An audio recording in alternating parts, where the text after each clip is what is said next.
All right, welcome to Talking Investing. I am Tom, and as always, this is not financial advice. Today, I want to talk about a press release that was put out by one of the Bitcoin mining companies. I created a list about a month ago of 6 companies that I thought were distressed and potentially were going to run out of liquidity sooner than later. One of these companies on this list has put out a press release, so this changes their circumstances. So I want to go through, give you guys an update, tell you what's going on with them. Does it help them or does it hurt them? So we talk about Bitcoin and Bitcoin miners all the time on this channel. If you're new here or you have not yet subscribed, please do us a favor and subscribe to the channel and hit the notification bell. Lastly, if you could smash the like button, I would appreciate it. Also, you can join to become a member of the channel. We do a live stream. Actually, we're doing one today after the market closes. On each live stream, they get to pick a stock for me to do a deep dive on. Okay, so we'd love to have you join us there. The company that I'm talking about is GREE. So you're going to see my 6 distressed companies were Core Scientific, GREE, Wolf, Argo Blockchain, Stronghold, and Mawson. Those are the top 6 that I identified. I think we're going to run out of liquidity the fastest,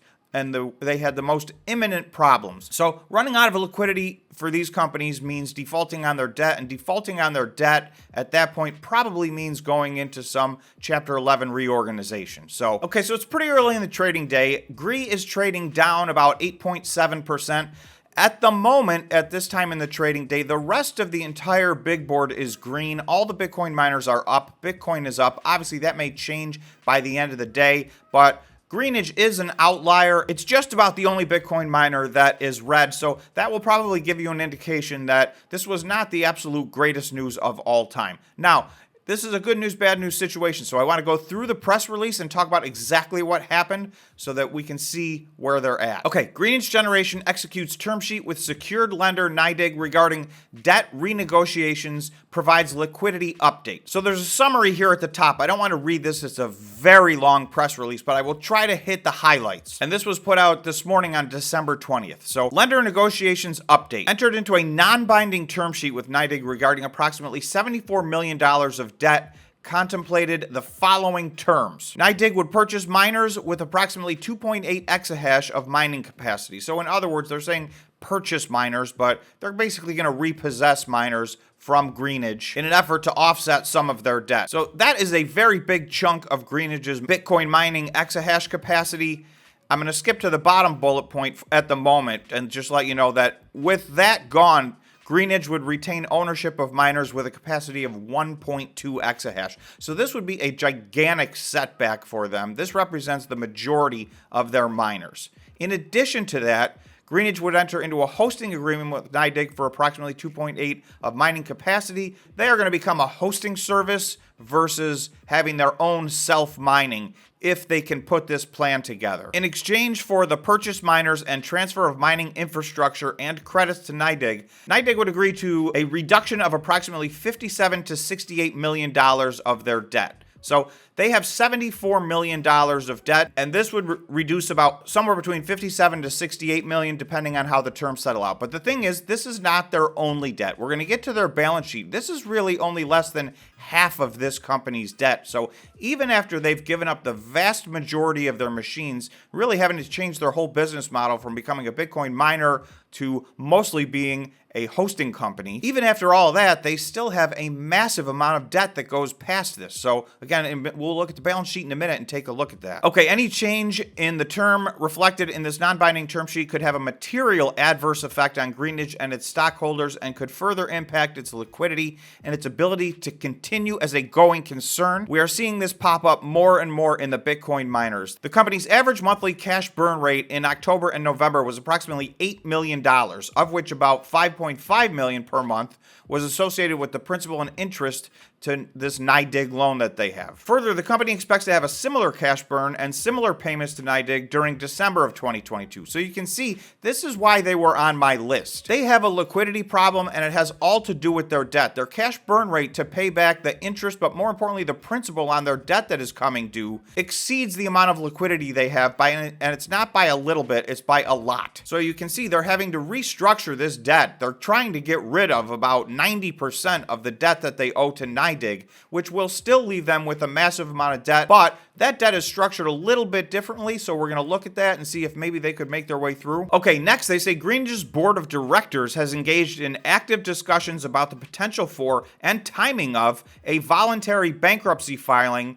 in the event that number one, Greenwich determines the potential sources of liquidity will not be available to it, or number two, Greenwich's remaining available capital does not allow it to meet its obligations as they become due, or three, Greenwich defaults on any of its material contracts or indebtedness. So even with this reorganization, they are still putting a plan together potentially to go into voluntary bankruptcy and reorganize. And again, this is not financial advice. I'm trying to go through the actual press release that they put out so that you guys can have the same facts that I have. But it looks to me like management is considering the fact that even after this restructuring of this debt, there's still a pretty reasonable chance that they don't have enough liquidity to move forward for the next 12 months. In which case, they would be defaulting on some debt and potentially needing to do that voluntary bankruptcy before they get an involuntary bankruptcy. The company continues to actively explore raising additional equity capital and to engage in discussions with its lenders. The company is considering various alternatives in connection with its wholly owned subsidiary Support.com, including the disposition of assets and other transactions. So I just want to read one more part. There's a section called additional risk factors. So I'm just going to hit the highlights here.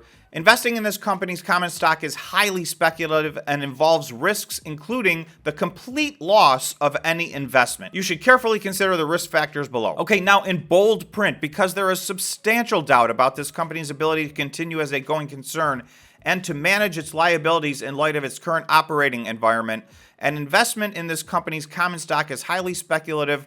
Holders of this company's common stock are highly likely to suffer a total loss of their investment if the company is unable to restructure its debt and files or is forced to file for bankruptcy. And even if the agreement with NYDIG is finalized and bankruptcy is avoided, the company's prospects for operating a viable hosting business are uncertain. So that is a massive blanket waiver to say, look, there's a gigantic possibility, if not a probability, that you are going to lose your entire investment here. Having said that, this is a risk-reward equation, right? If somehow they come out of all of this, their stock is beaten down over 99% at this point. But there's a reason that section is in bold. This is a big risk investment. They're saying so themselves. The company anticipates the existing cash resources will be depleted within the next 2 months.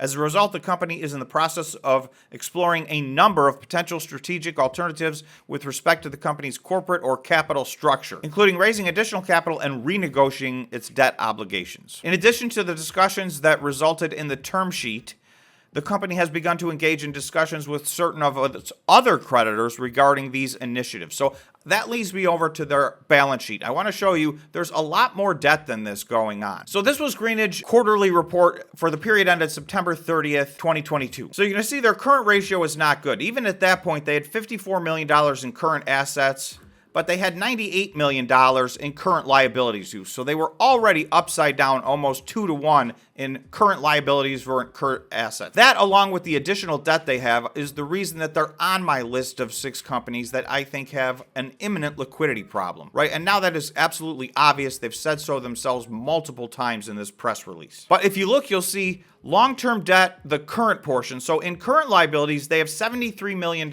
in long-term debt that's due in the next 12 months. So this is mostly that NYDIG loan, which has a big principal and interest payment due every single month. So they're trying to renegotiate this. But the problem is, beyond that, if you go to long-term liabilities, long-term debt, net of current portion, they have another $96 million in debt past all of that. They have basically enough liquidity left to pay their bills for 2 more months, and then unless something happens, they're already saying management is looking at and talking about a voluntary bankruptcy. So lastly, you can see down here, amount remainder due in 2022, $20 million, 2023, so this is where they run into the problem. Within the next 12 months, another $66 million. So that's $86 million of principal due on their debt in the next basically, 12 months. So we'll just take a quick look at their chart and see what all this means. So if I measure from September 21st, they were trading at around $38. Because of the conversion from Support.com, when they merged, this stock was trading for hundreds and hundreds of dollars. So even this $38 represents like an 80% decrease in the price of their stock. But I'm going to leave it from there because that's kind of ground zero in my opinion. So from there, which was just last September, they're still down 99%. So this has been the second catastrophe for this company really in the last 15 months. Okay, if we zoom in a little bit, we can look at some more recent activity. What's been going on with this company lately? So all the Bitcoin miners hit a local high back in August. So that is about 4 months ago now. Just in the last 4 months, this company stock is down about 93.5%. So you can see the problems continue to compound.